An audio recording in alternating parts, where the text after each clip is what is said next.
স্বামীর কবরের পাশে দুই সন্তান নিয়ে আহাজারি করছেন আশ্রয়হীন স্ত্রী। বাড়িতে আশ্রয় না পাওয়ায় সন্তানদের নিয়ে এভাবেই স্বামীর কবরের পাশে বসে আছেন সোনিয়া বেগম। বাঁশঝাড়ের নিচে জঙ্গলের মতো দেখতে নির্জন জায়গাটি এখন তাদের শেষ আশ্রয়স্থল। অন্ধকার রাতে মোমবাতির আলোয় চোখের পানি ফেলেই সময় কাটছে তাদের। সম্প্রতি তার স্বামী সুজন মাহমুদ মৃত্যুবরণ করেন। এরপর থেকেই বাড়িতে জায়গা হয়নি তার। 9 বছর বয়সী অবুঝ কন্যা সন্তান এবং 18 মাসের দুগ্ধ শিশুকে নিয়ে থাকছেন স্বামীর কবরের পাশে।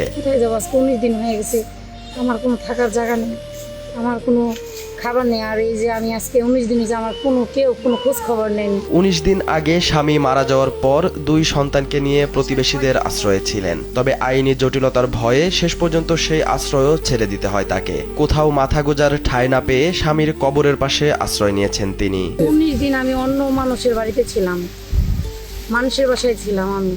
তারাও তো মামলা খেয়েছে, তাদেরও অনেক হয়রানি। দাদার বাড়িতে আশ্রয় না পেয়ে মায়ের সাথে যেখানে জায়গা হচ্ছে সেখানেই থাকছে 9 বছর বয়সী ছোঁয়া। ভাঙা কণ্ঠ আর অবাক দৃষ্টিতে এই অবুঝ শিশু বললেন, কোথাও জায়গা না পেয়ে বাবার কবরের পাশে থাকছেন।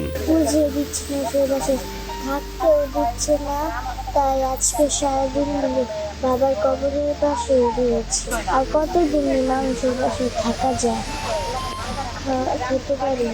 এমন হৃদয় বিদারক ঘটনাটি ঘটেছে গাজীপুর জেলার কালিয়াকৈর উপজেলার উত্তর লস্করচালা গ্রামে। ভুক্তভোগী নারীর অভিযোগ, স্বামীর মৃত্যুর পর শ্বশুর কফিল উদ্দিন তাকে বাড়িতে আশ্রয় দিতে রাজি হয়নি।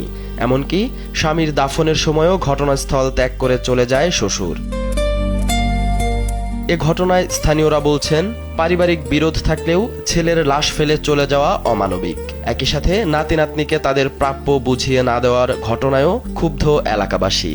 এই ছেলে সুজনের বাবা লাশটা দিয়ে গেছে, এখন আসে নাই। এলাকাবাসী এর জন্যই সব বিরূপ তার প্রতি, যে ছেলে চলে যাওয়া, লাশটা থেকে চলে গেছে, কিন্তু তার একটা মেয়ে থেকে গেছে, একটা ছেলে থেকে গেছে, তার অধিকার দিতেছেন। যেভাবে শান্ত হয়ে আমরা চেষ্টা করছি যথেষ্ট, কিন্তু আমরা কোনোভাবেই পারিনি, কারণ তাদের একত্র করতে পারি নাই ফ্যামিলি।